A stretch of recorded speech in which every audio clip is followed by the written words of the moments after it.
Welcome to the Explainer. Okay, picture this. You're hanging around a group of teenagers, or maybe you're just scrolling through your social feed, and it suddenly hits you. You have absolutely no idea what anyone is saying, right? I mean, the words are technically English, but the meaning? Totally lost. Well, you definitely aren't alone here. Today, we're diving deep into decoding Gen Z slang, and we're going to solve the mystery of why modern language just seems to move at lightning speed. It is incredibly common to feel, well, frustrated or even a little left out when these modern conversations just fly right over your head. From the outside looking in, Gen Z slang often seems like complete random chaos, doesn't it? It kind of feels like a secret code deliberately designed to keep us all guessing. But here's the thing. The actual truth is that there's a brilliant underlying system to it all. It's absolutely not just random vocabulary. It is a living, breathing set of invisible social signals. And that brings us to the absolute biggest mistake most of us make. You see, our default instinct is to treat slang like a foreign language. We want to grab a dictionary and ask, okay, what does this actually mean? But to truly wrap our heads around it, we need a complete mindset shift. We have to stop asking what a word means and start asking, what job is this doing? Slang isn't a textbook, you guys. It's a living social signal. So to understand that job, we really have to look at why language changes in the first place. Groups of people are constantly balancing three massive social needs. First, they need to signal belonging, basically saying, hey, I know the vibe. Second, they need to stay efficient, to communicate these really big, complex ideas quickly. And third, they need to stay fresh, because honestly, once outsiders catch on, a phrase completely loses its edge. So what happens? The group just invents something totally new. Part 1, the invisible machinery. How slang actually works. Let's get into it. The very first rule of this invisible machinery is that meaning relies entirely on context. Think about it. A bright, breezy, I'm fine usually means, well, you're doing great. But add a little bit of edge during an argument, and a sharp, fine whatever means that conversation is completely over, right? The literal words are exactly the same, but the situation completely changes the meaning. It's just like how a dark, shadowy evening completely transforms the mood of a room compared to bright, sunny daylight. Next up is the sheer incredible efficiency of compression. Instead of saying something clunky like, wow, that was surprisingly impressive and I strongly approve, someone will just say, that's actually fire. It functions exactly like a zipped file on your computer.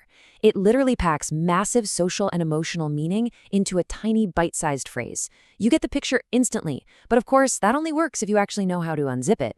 And so how exactly do you know how to unzip it? Well, that relies entirely on shared assumptions. Gen Z slang is built on a shared cultural baseline of inside jokes and online culture. It's kind of like sitting down to play a game of chess. If everyone at the table knows how the pieces move, the game makes perfect sense instantly. But if you don't know those hidden rules, the board just looks like a bunch of random wooden objects scattered around. Slang also acts as a social boundary. It is constantly balancing this really interesting tension between wanting to be understood by your friends and wanting to remain distinct from outsiders. It's exactly like a secret handshake. It only works when it's exclusive. The exact moment that secret handshake becomes too mainstream, it stops marking the in-group, and so the language just has to mutate and change all over again. Now, let's add emotion to the mix, what we call tone. Real-world usage of slang is honestly much more like the weather than a rigid math equation. Tone is the seasoning. Add a little salt, maybe a little heat, and the exact same phrase can shift from a really affectionate bonding moment between best friends to a harsh, totally dismissive insult. So, let's synthesize all these invisible forces into a neat little framework. Context changes the meaning in the moment. Compression packs it down. Shared assumptions make it understandable. Distinction pushes it to evolve. And tone sets the emotion. When you lay it all out like that, it's clear. Slang isn't random at all. It's highly deliberate social meaning packed incredibly tightly into language. Part 2, reading the room, slang in real life. Let's see how this actually plays out. Think of slang as a multi-purpose tool. Let's take the phrase, that's crazy. This single tool can do so many different jobs. It can show genuine amazement, friendly agreement, or even mock disbelief. It can politely say, look, I'm not arguing, or it can just be light, playful teasing. The phrase itself doesn't change one bit, but the social move the speaker is making shifts entirely depending on how they use it. Here is an absolutely perfect real-life example of how playful this can be. If you hear a teenager say, she ate, well, the dictionary would tell you they are talking about consuming a meal, but culturally, it's a massive signal of praise. It literally means someone handled a moment with incredible confidence or performed really impressively. I mean, if you said this in a serious corporate board meeting, it would be wildly confusing.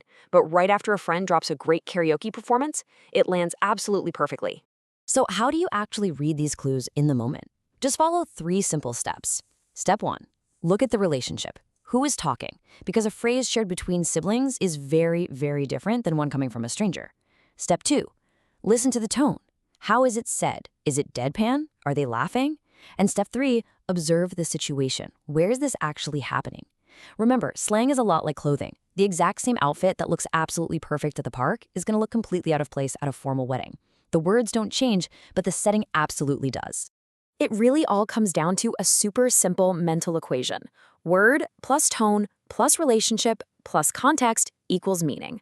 This is your ultimate takeaway for today. Change even one of those variables and the entire meaning shifts. And honestly, that's exactly how beautifully flexible and wonderfully layered these phrases truly are. Part 3. Avoiding the cringe, becoming a language reader. Okay, so here is the absolute best piece of advice I can give you. Stop being a word collector and start being a language reader. The goal of this explainer isn't to get you to memorize a youth dictionary so you can go out and perfectly mimic Gen Z. That's just going to feel cringe. The real goal here is empathy. It's all about reading social intent and understanding the genuine human connection behind the words. Armed with this brand new perspective, just look at the smart judgment you now have. You can interpret unfamiliar conversations without totally freezing up. You can easily spot when someone is using a word literally versus socially. You'll actually start to notice the extra emotional work a phrase is doing, like signaling closeness or humor. You aren't just memorizing some outdated vocabulary list anymore. You are applying real, actionable emotional intelligence. And that's a real game changer. Which leaves us with one incredibly powerful question to ask yourself before adopting a new phrase. Would this word make sense from me, here, now? By focusing on empathy, you stop worrying about trying to sound trendy, and you start actually fostering deeper connections. So, if slang is really just the latest version of a secret code that every single generation invents, what invisible signals are you sending with the words you use every day? Thanks so much for joining me on The Explainer.